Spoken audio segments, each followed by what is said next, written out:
Hi everyone, this is Eric from Traders Helping Traders with this week's Tricks of the Trade. For those of you who are having difficulty getting whipsawed in markets with bad timing, just all around frustrating trades, this particular lesson might be a real eye-opener for you. As a trader, our best opportunity to make money is with the trend. When the market is moving, that is when we are most likely to be making money in the market. When the market is in this sideways or consolidation phase, that traditionally is the worst time for us to be trading, and the time where we are most likely to incur a loss. So the big question then becomes, how can you identify the consolidation phase, and how can you identify the trend phase? And that's what this particular video is going to be about. Now, the consolidation phase itself is not bad. The consolidation phase occurs after a trend, and it's the time when the market consolidates. It's thinking about what it wants to do next. The bullish and bearish forces are pretty much neutral at this point in time, and very often you will see prices either move contrary to the previous move or sideways. A sideways move very much indicates that the market is in balance. The nice thing about a consolidation phase is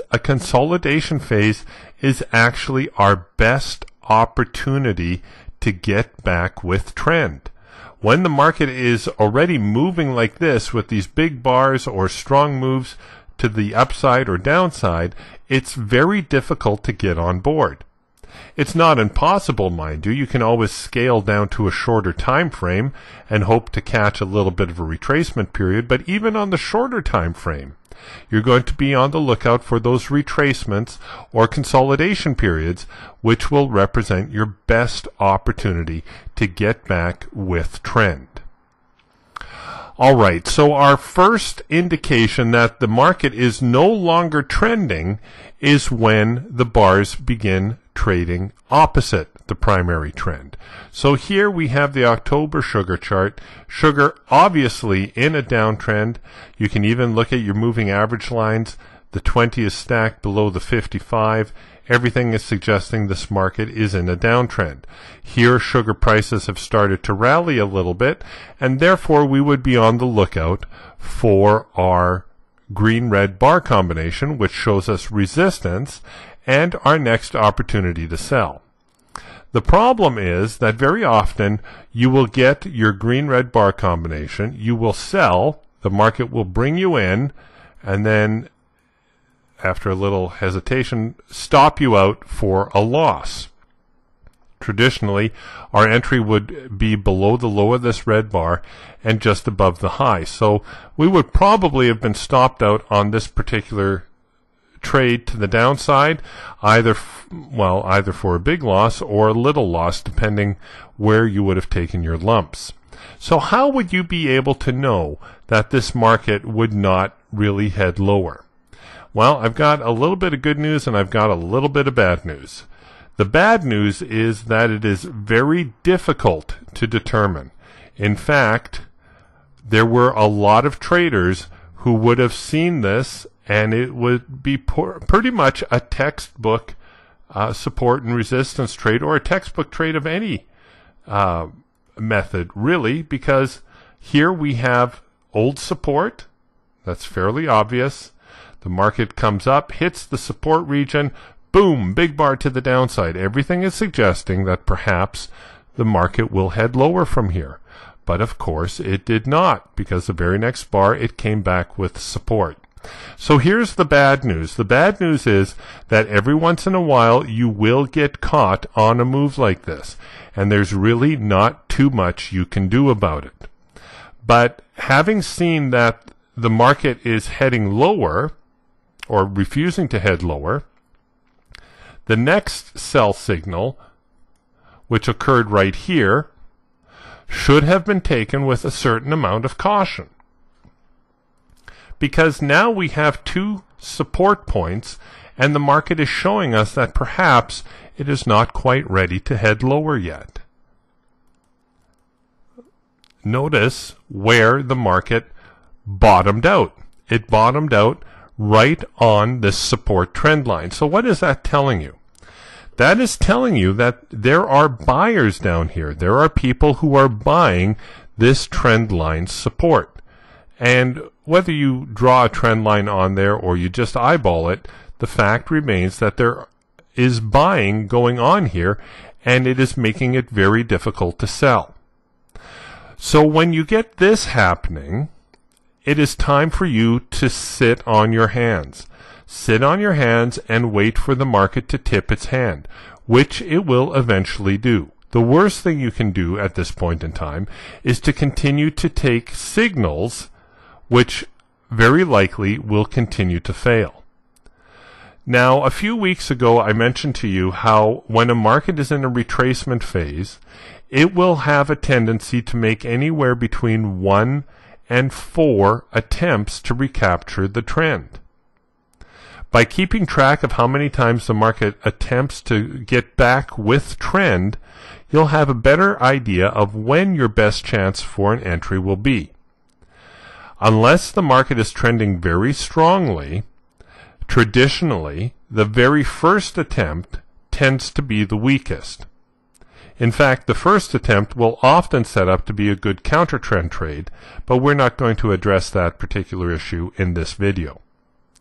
The second attempt to move the market lower, in most cases, is a very high probability entry point.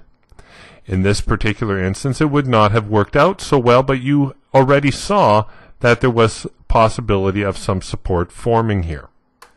Bear in mind, it is rare that the market will ever take off on you without giving you a second chance.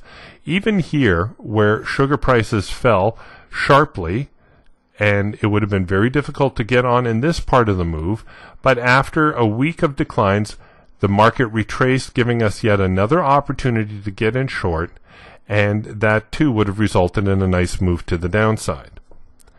Remember, it doesn't pay to be greedy in this particular game. You just want to be able to take your fair share, and to be sure that the trades that you're taking are going to be high probability trades. All right, let's play this forward a little bit. Here is attempt number 3 to move the market lower. And you can see that it too failed right at the support trend line. A little while later, we got attempt number 4. Now, traditionally, if the market does not recover after 4 attempts, then it is very likely changing trend. So this is the last chance for the bears to take the market back. Now notice that we have also broken the resistance. The resistance that was here at the 2240 support, and the resistance at the highs here, which were also around 2240. And now we have the market coming back down and testing it as support. If it continues higher from here, well then that's not only indicating that the 4th attempt to move the market lower has failed, but it is also suggesting that support is holding, and now we might be able to actually buy the market higher. And in actual fact, that's what worked out, where sugar got this very large rally. Now, before we get too far into that, I do want to point out one other tool that you can use to help you identify when you might be seeing a pullback or a substantial reversal that you might want to be a little bit more cautious about. And that has to do with the market trend itself. Notice here, once sugar prices crossed over and officially became bearish, you can either consider this point here, or you can consider this leg of the market down here.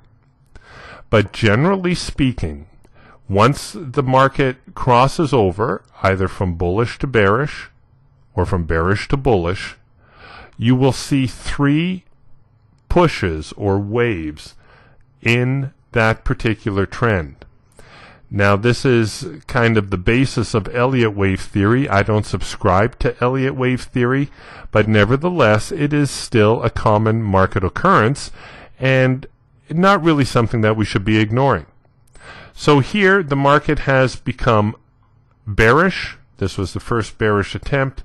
First push lower, second push lower, third push lower, and then the market hits all this choppiness and heads the other direction. Now, traditionally, and this is where I differ from Elliott wave traders, but if you get 3 pushes to the downside, you'll probably get at least 2 to the upside. So that's just a general rule of thumb, something to help guide you when you're working on improving your timing. So in this particular instance, we had 3 moves to the downside. I would look for 2 moves to the upside, and then possibly the market to recover the trend and head back to the downside. Now, of course, all that is subject to what prices are currently doing, and these are really just general rules of thumb. Nothing in trading is written in stone, but it's something to keep in the back of your mind. So watch the price action. Watch how support and resistance are forming.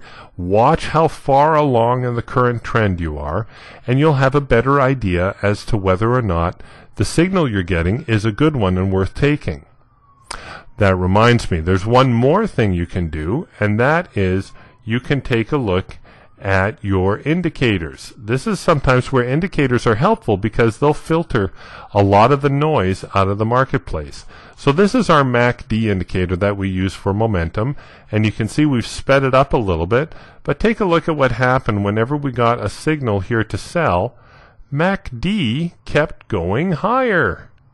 So that's a very early indication that the market might not be ready to recover the trend.